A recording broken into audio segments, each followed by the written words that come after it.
I swear to God, I don't know if Chris Jericho's mouth just spews out shirts instead of phrases, but everything this man says somehow becomes a meme, becomes a catchphrase, and or becomes a shirt. I swear to you, I kid you not, release the Hounds, which was the smallest segment on this past Dynamite show. The smallest segment.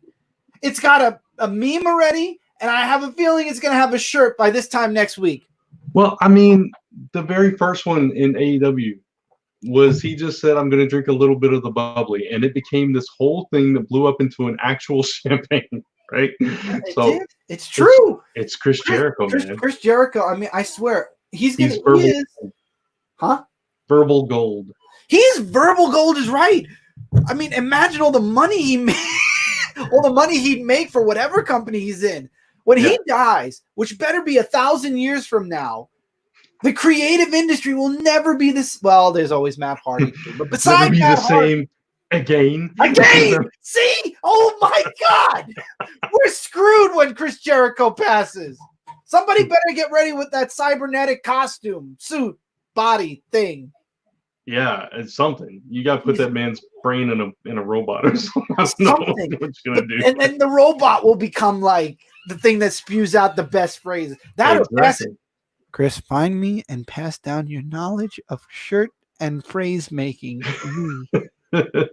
Teach me your ways. I think you have to be super popular and well known first for it to work.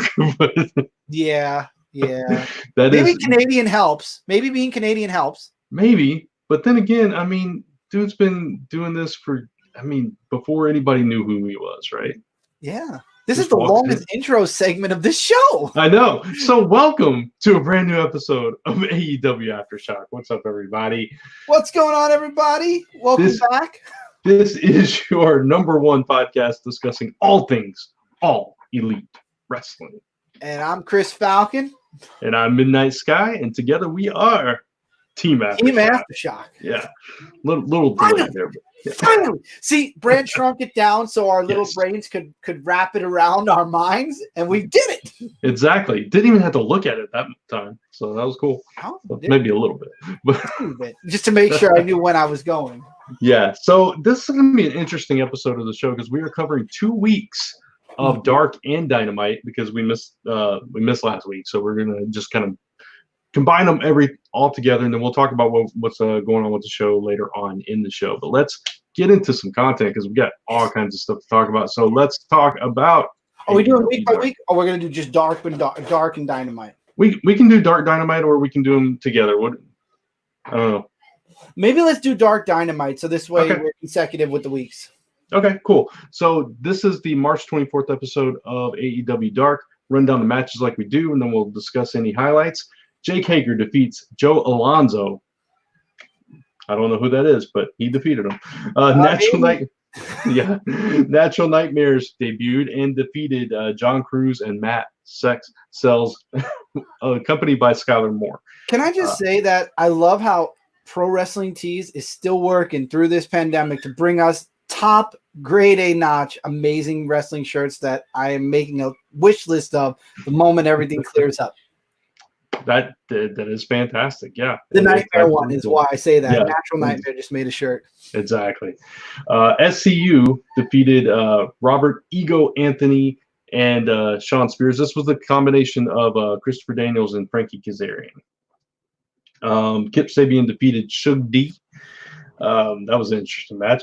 Colt Cabana defeats Brandon Cutler. That would be another interesting match. And Joey Janela and Sonny Kiss defeated Corey Hollis and Mike Reed. I feel like every match here was a jobber match except for SCU, which was a classic, typical Sean Spears tag team. This was basically half our wrestlers can't be here, so let's find some local talent, give them a shot. They did, and that's I feel bad for Brandon Cutler, man. Oh man, Cabana was such a jerk. Beat him with a Superman pin. Yeah, he was such a jerk to him the whole match too. It was just like I wanted Brandon Cutler to just like haul off and knock him out or something. It's just he was being such a jerk. He was, and the fact it was just frustrating. It's frustrating because every time Brendan Cutler wrestles, he loses. I really wish that they'd write him in some wins. He deserves it. There's going to be a breaking point. Brandon Cutler's going to reach a breaking point, and he's just going to go ballistic and beat the crap out of everybody. That's what's going to happen. And I'll back him up 1,000%. Yeah. And at this point, he beats up the Elite. At this point, I don't care if he joins the Dark Order. Go for it. Go for it. Join the Inner Circle. I don't even care. Hey, why not? He still has cool ring gear. Man, Colt Command even stole his dye. Come on, man. Come on. Mm-hmm. Anyway. Poor Kenny Omega can't escape Colt Cabana. Yeah. Even in his hotel room. Shook D was actually pretty good. He was a jobber, yes, but he was pretty good. It was interesting. I think all the jobber talent was very good. Yeah. But he was doing a lot of little rolls and ducks under and everything just to deliver some really hard punches. But still, it was still fun to watch. Oh, yes, definitely. Yeah. And then we got to mention Hager he attacked Moxley, right? No, this was when Moxley attacked Hager. Hager won, and then Moxley came in and paradigm shifted him, and then for some reason that was on Dynamite. Yeah. I'm getting the 2 weeks mixed up. I apologize for that. Yeah, nothing with Mox and Hager on this one. Mm-hmm. That's on the next week. So let's go into Dynamite. Yeah. So this is the I'm getting just a tiny bit of an echo, by the way. No worries, fixing. All right. This is the March 25th episode of AEW Dynamite. Cody defeated Jimmy Havoc. Darby Allin defeated Kip Sabian. Jake Hager defeated Chico Adams, another jobber. There was a Dark Order segment, the Stake Win. We'll talk about that. Brody Lee defeated QT Marshall. Kenny Omega defeated Sammy Guevara as he defended the AAA Mega Campeon Championship. That was just so okay. Yeah. And Chris Jericho faced off against Matt Hardy face to face. Yeah. This is 2 weeks ago. So I'm going to tell you right now, from a 2-week memory, out of all these matches, Cody's match, Darby's match, Omega's match, and Jericho facing off against Hardy. Oh, I'm sorry. And the Dark Order segment. Yeah. All I remember. Okay. So I remember all the matches. I'm saying those are the ones that I still have like a lot more than like Hager's match, for example. Oh yeah, out to me. The thing that stood out about Hager's match is what you already talked about, which is Mox came in and paradigm shifted him on this episode, right? I thought it was yes. Because he wasn't on Dark. It was on Dynamite, and then the following Dark was when Hager. Right, exactly. See, this is why 2 weeks, no good. I know. We're not going to make a habit of this. Trust me. No. It's hard. It's all running together. But I believe that's what happened in this one. He did the paradigm shift, and then he jumped up out of that and got the ankle. Tried to get him in a submission, and then he got out of it again. Yeah. So they're just leading up to this match, which is going to take place in 2 weeks. We'll talk about that later. The Kenny Omega match versus Sammy Guevara was the standout match of the show. Yep. As far as the actual matches go, that AAA championship, that was a really good match. It could have gone either way. I actually would not have been surprised at all if Sammy Guevara had won. It was that good of a match. I feel like the Trent match was a little better. I agree with that. Trent was more of a even. Yeah.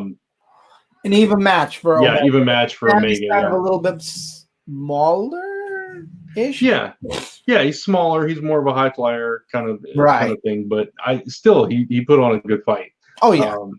You had the promo from Jake Roberts with Lance Archer that's been building up each and every week for Cody.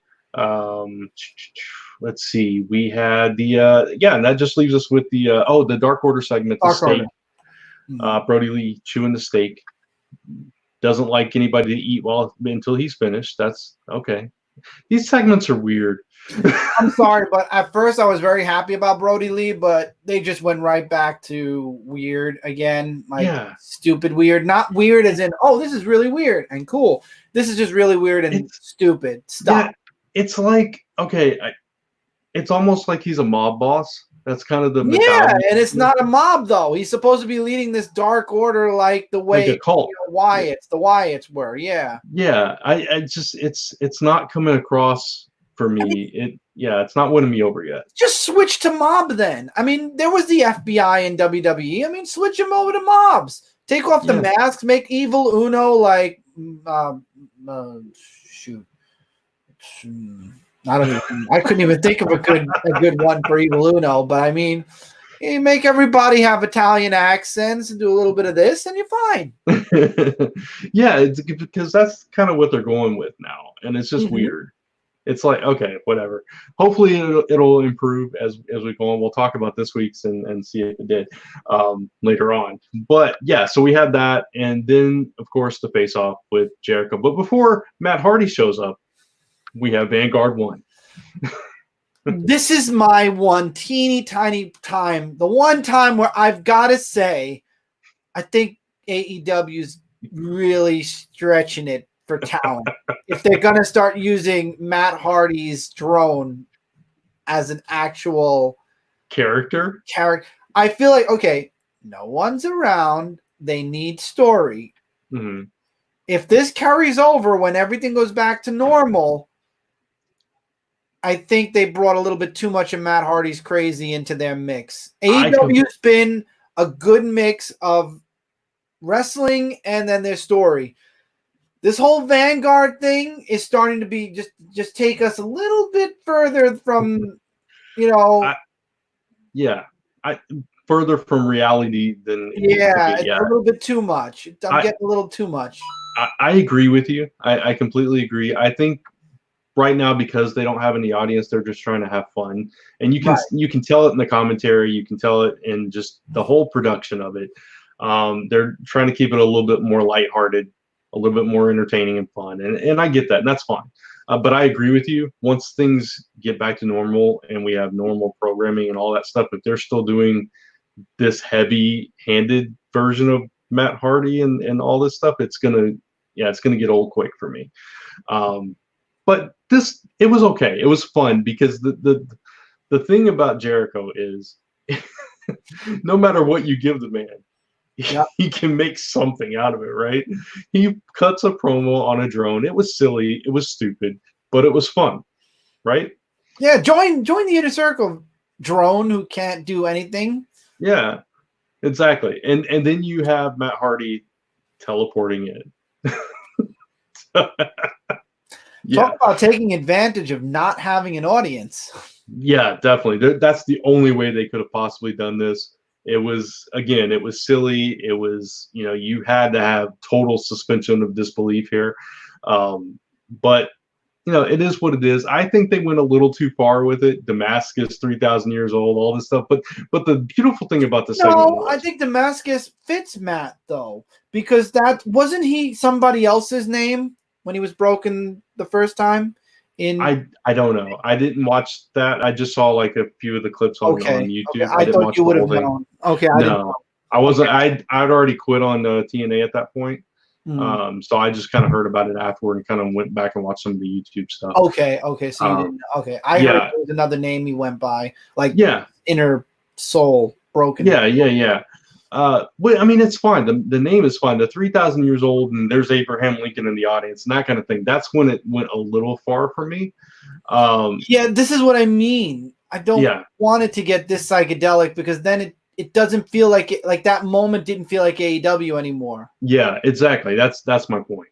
But the one beautiful thing about it is, no matter what Matt Hardy said, Chris Jericho immediately flipped it and said, "Okay, well then this." Well, this is the reason why you should join. Okay, well, if you're 3,000 years old, you have wisdom, and you should join the Inner Circle. Okay, well, he just like every single time he just kind of flipped it, and it was like, oh, it's like pure genius. But he's genius. But I feel like every time somebody new comes around, oh, you should join the Inner Circle. The only reason he's not inviting Brody Lee into the Inner Circle is because he has the Dark Order. Yeah, that's true. He's trying to hedge his bets. It's like anybody that could be a potential threat to me, I'm going to try to bring them into the Inner Circle. It's brilliant.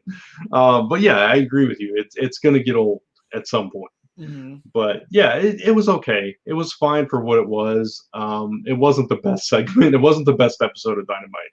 for me. No, I feel like that's why, and that was one of the reasons why we said, "Oh, we're going to be late." You know what? Let's just bring it into the next one because it was an average week. Yeah. Dark and Dynamite, At it was best. average. Yeah, I agree.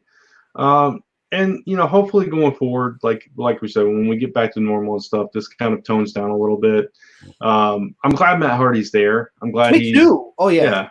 He's going to add up. I mean, it's one more guy that's like on that level that kind of legitimizes it a little bit. Not that they need legitimizing, because AEW is amazing. They have incredible talent. Yeah, they didn't need to add anyone else. They're just adding to what already, in my opinion, is perfection. I just hope that and this is what I don't want anyone to get the wrong idea and why I'm interrupting you.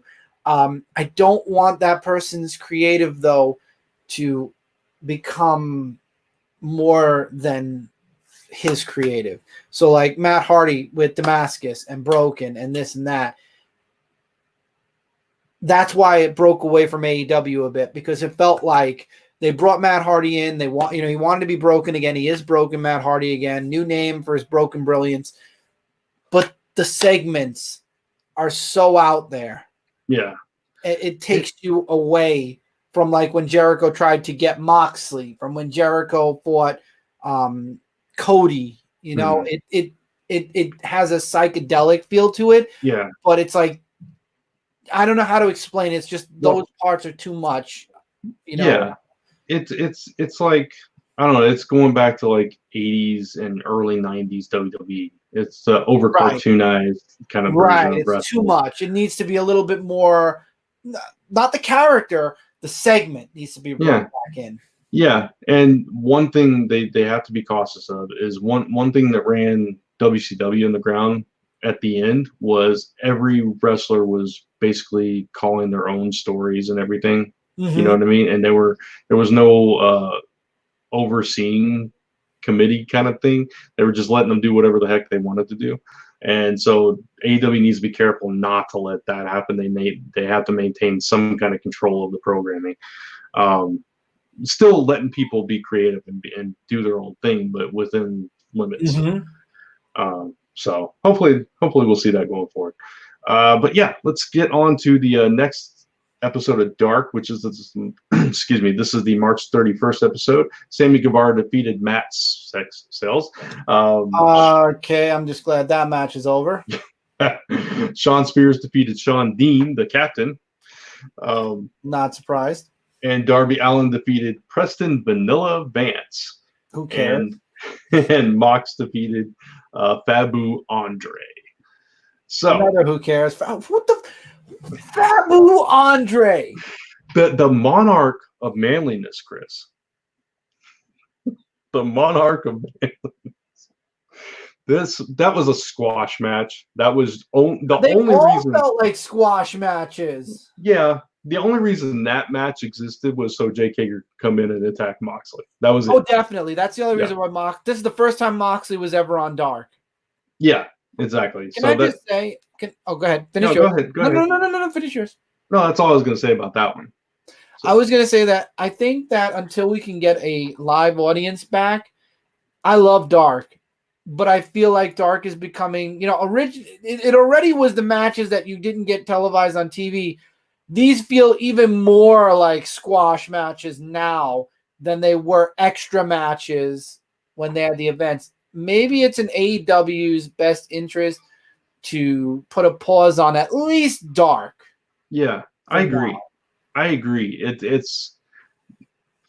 commend them for giving these unknown guys a shot, but when you're putting them up against some of your best guys, not only that, but it's the whole show. Do 1, 2 a night, not the whole show. But, I mean, look at it. You have Sammy Guevara, Sean Spears, Darby Allin, and Jon Moxley. That's the guys you have going over these guys. It's not doing these other guys any favors. No, Sonny Kiss, Brandon Cutler, Billy Gunn's son, Austin Gunn. Give him a singles match. Yeah. I mean, he's just sitting there in the audience every week. He's not doing anything. But you got to admit, Billy Gunn and Austin Gunn for being in the audience, both Dark and Dynamite this week, was hilarious. Yeah. They were such a great crowd. Yeah, no, they're fantastic in doing that. But like you said, give them some ring time as well. The one thing I'll say about the Captain Shawn Dean, he was okay, but that Preston Vanilla Vance guy, he was really good against Darby. He gave him a run for his money. I thought he was a solid match. I mean, he was impressive, big dude. So that one I was fine with, but the rest of them I couldn't care less about. Right. Yeah. The one thing I do want to note about Dark is that's where they announced that they are unveiling a brand new championship. It's the TNT Championship.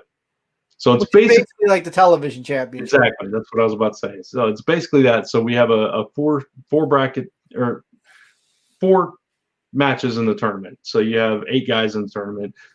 They unveiled belt, or is it going to be just a championship period? I hope it's a belt.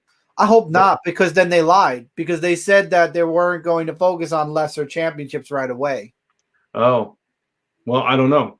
Maybe it's just kind of like maybe it's a trophy. Title?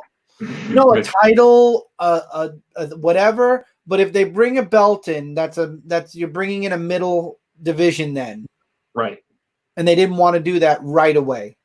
True, but I mean, I guess maybe given the circumstances now, maybe they changed their tune, and they need something, which would be fine. But it's obviously if it's the TNT Championship, it's only going to be defended on Dynamite. Yeah. And when Dark actually becomes TNT programming, maybe on there as well. But on Dark, they revealed the left side of the bracket, which is going to be Cody versus Shawn Spears and Darby Allin versus Sammy Guevara. That's your left side. So on Dynamite, we'll talk about the other half because that's where they revealed that. So with that, let's get into this week's Dynamite, which April 1st episode.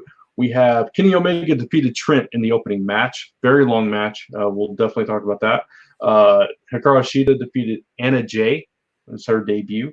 Lance Archer finally made his debut, defeating Marco Stunt. Oh my God! You want to talk about mismatch?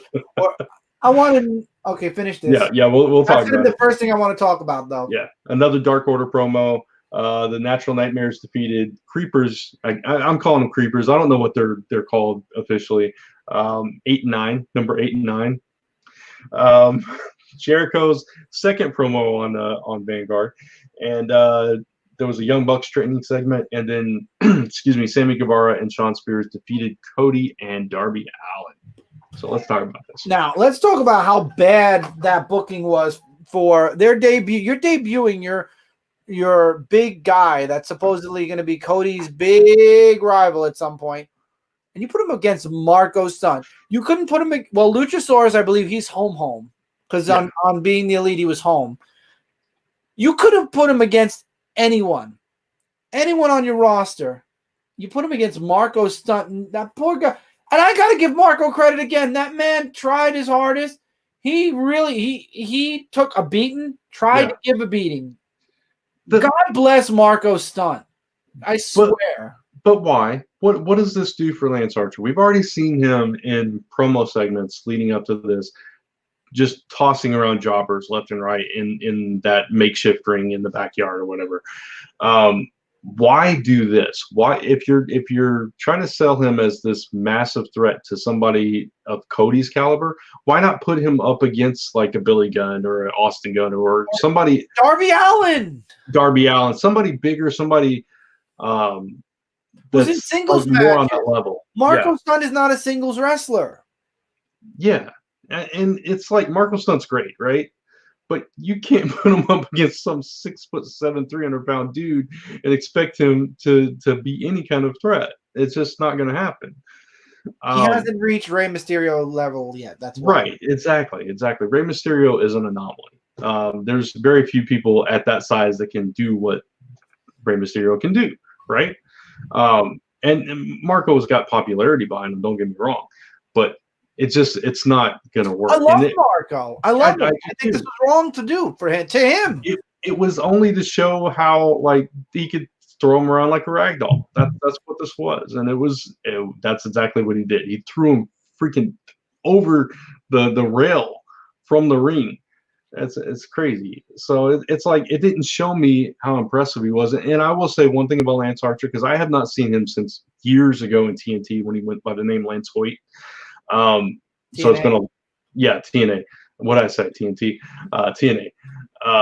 So I haven't seen him for years and years. So this was my first opportunity to see him. I didn't see him in Japan or any of that.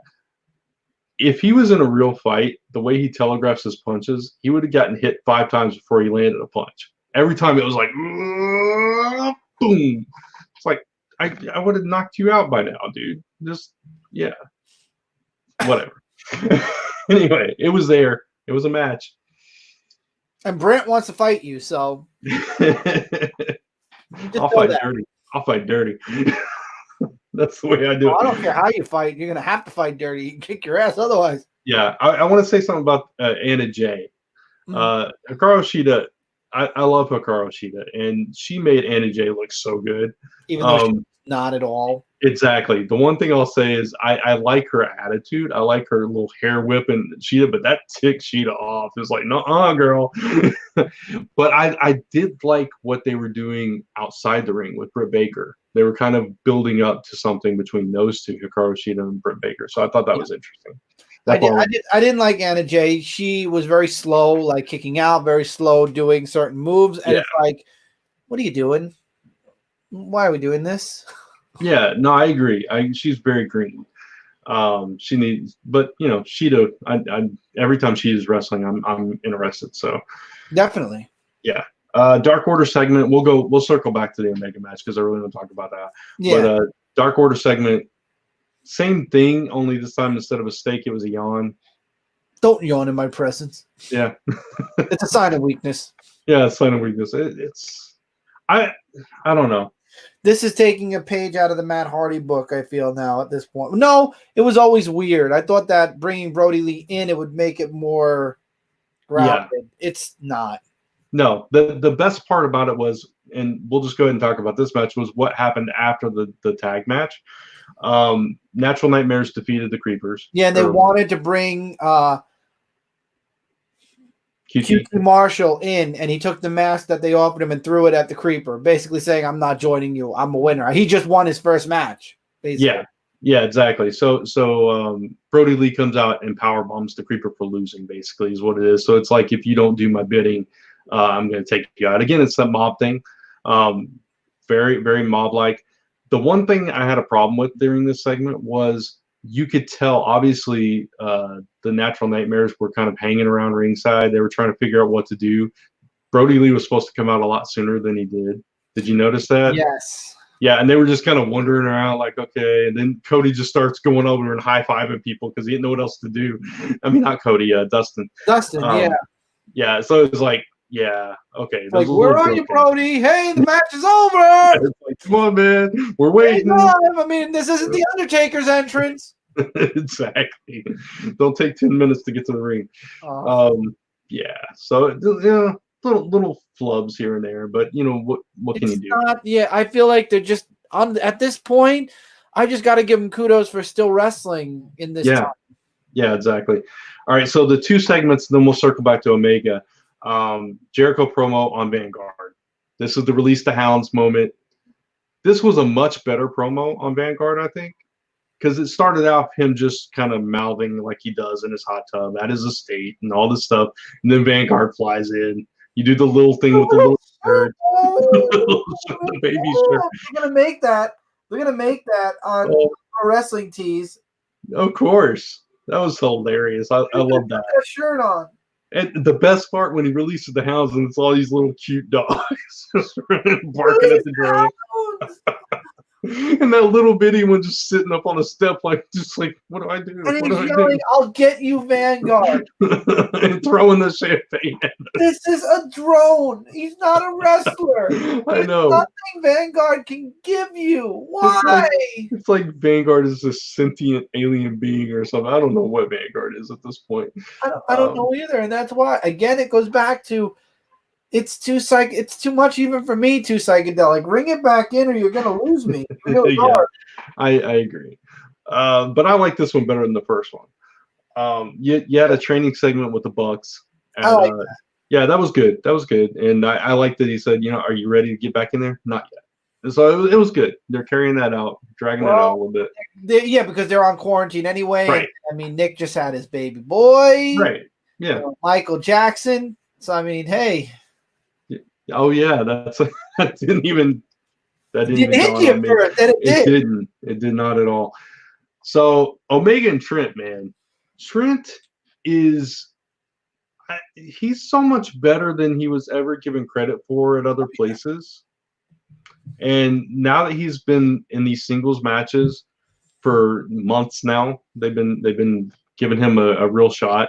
You put him up against Kenny Omega, and it's like, oh man, he just showed you what he's made of. And I love this match. I thought this was the best we've seen Trent, and he brought out the very best in Kenny Omega, right? They were pulling out all stops. It took everything Kenny Omega had to put him down. Get him down, yeah. Yeah. And it's like once he got him up in the one-winged angel, I like that Chuck is like, he was waiting, and then as soon as he sees him go down for the move, he just turns his back, and he's like, okay, it's over. He couldn't watch him get pinned, though. I thought that was good. But yeah, man, Trent showed us something here. I agree 100%. I love this. Was one of my favorite matches of the night. Yeah, absolutely. It was one of my favorite matches of the past few weeks. Honestly. Few weeks, yeah, that's true. That's true. Yeah. I did like. Well, we're going to talk about the Cody match next, so I did like that one too. I feel like that and Cody's match were my two favorites of the night. Yeah. Cody and Allen versus Sammy Guevara and Sean Spears. It was good. A little shenanigans going on with the gambling over, who's gonna win of the stalled suplex and all that stuff. I'll hold him for 10 seconds. Oh, 15 seconds and all that stuff. It was fun. But at the same time, it was like, man, Darby's just getting kind of screwed over. Yeah, he did. And then, but I'll tell you the truth, the payoff when they lost and Darby, Cody tried to console Darby and he just decks him. Oh man. That's going to lead into they're going to be they're going to win their matches and be in the bracket. Of course, they're going. Yeah, go ahead. No, go ahead. No. I was saying the same thing you were saying. So go ahead. I think they're going to end up. It's going to be Darby versus somebody for whoever the other person is for the TNT belt, which we know the other bracket side now. Yeah. Dustin versus man, I just lost it. I totally lost it. I don't remember it. I didn't remember it at all. The bottom is Lance Archer versus jeez, how did I totally forget the rest of the bracket? I'm gonna have to look it up now. I apologize. I had it in my head. It's gonna be Lance Archer versus Darby Allin, I think. Or Lance Archer versus Cody. Yeah. And then he's gonna screw Cody, and once again Cody loses the championship. You know what I mean? Yeah. Goes back to what Jake the Snake was saying. I'm just taking your piece. Or in the Darby Cody match, maybe Lance costs Cody. It could go that way. True, and then we're gonna have some fun times. But that's like MJF. Oh, how could I forget Cody? This? How could I forget Cody? And then he got the ring. Yeah, how could I forget this? Okay, it's Dustin Rhodes versus Kip Sabian on the top, and then on the bottom it's Lance Archer versus Colt Cabana. He was mouthing off at Colt Cabana during the whole match because Colt was on commentary. So Lance Archer was mouthing off at Colt Cabana throughout the whole match. I forgot about that. Yeah. So yeah, I think that's what's gonna happen. Obviously, Colt is losing, right? Oh, yeah. And then you got Dustin versus Lance. So that's the precursor to him fighting Cody, right? So he's gonna lose to him as well. So Lance Archer's making that final, right? But it's either going to be Cody or Darby, but I think Lance Archer is going to take the I think he's going to screw Cody, take the thing, and then it's going to be MJF all over again, winning like the championship, the ring. Yeah, I agree. But man, some great spots in this match too. Darby like scaling the pole and doing the coffin drop off of it, and just some really good action in this. And Cody pulling off the disaster kick on I think it was on Spears when he was on the top rope and doing the springboard cutter. And then Spears got smart with the chair. That's how they won. Yeah, exactly. So really good main event. Nice way to close out the show. Better episode this week than it was last week, I think. Definitely. So they have a feel of what's going to happen now with the lockdowns and everything. They know what they can do and what they can't do. Yeah, exactly. And I like the rotating commentary team. They have to do what they have to do, and I didn't get to watch it. I know you did. I like that they're doing that after the show kind of commentary with JR and Taz and Excalibur and stuff like that. Good. Yeah, they recalled the whole thing. Yeah, nice. That's really cool. Give the fans what they want. It's like the best friends. They were all at home. Yeah, exactly. That's really cool. It's technology we got this day and age. So I couldn't find a whole lot of the preview stuff. I couldn't find anything for Dark. So I don't know who's wrestling on Dark. I have no clue what's going on. Yeah. All I know is that the tournament starts next week, and Cody versus Spears is definitely happening next week. Mm-hmm. I know in 2 weeks we're getting Jon Moxley versus Hager in for the title. So that's coming up in a couple weeks. So we'll be talking about that. Yeah, so lots to look forward to with this tournament. It's going to be interesting, and we'll have to see what happens with Vanguard 1. And we're going to have to see when the crowd comes back. It's going to be a while, man. I think it's going to be at least another month or two, like June, yeah. July. Yeah, they got to be safe. They got to be cautious. And of course, no. Yeah, it's crazy times out there. Yeah. So, at least they're not just doing highlight matches; they're doing actual legit matches. Yeah. Before we wrap up, and I know this isn't AEW related, so I just want to toss it in there real quick. Right. WrestleMania is this weekend, so I'm going to be doing some coverage next week on WrestleMania weekend. So look forward to that on the channel. But don't know if Chris is going to join me as kind of like a secondhand listener, or if I'm going to do it solo. I'm not sure. Okay, that's fine. That's fine. We'll talk about it post. But yeah, so just look for that. And oh yeah, one other thing, because we forgot to mention it last time. Subscribepage.com/free AEW comic. You can join our newsletter and get a free fan-made AEW comic by Todd Black. Check it out. It's really awesome. And you'll get updates from us on content on this channel. So check that out. So, all right. That's it for this episode of AEW Aftershock. Cue that subscribe graphic. Yeah. I thought you were doing it. Oh, Jesus. You said cue that subscribe graphic. I thought you were looking for it. Cue no, I thought I'm doing my part. There it is. If you like the show, please give us a thumbs up. That's below me down there. Right there. And hit that subscribe and notification bell so you don't miss any updates from us. Oh, I'm pointing the right, yeah. Yeah. And then I know, shh, I had to get my script back up. And you can find us at the allcast.com to watch us on YouTube, and soon we'll be doing our audio format as well. Yeah, you can find us on social media across the board at the Allcast, as you can see right there below Chris. AWECAST. Yeah. And if you'd like to sponsor the show, or you have any suggestions or questions for us, send those to team@theallcast.com. And thanks for watching. For Chris Falcon, I'm Midnight Sky, and this has been AEW Aftershock. So don't forget to soar high and aim for the sky. Bye, everybody.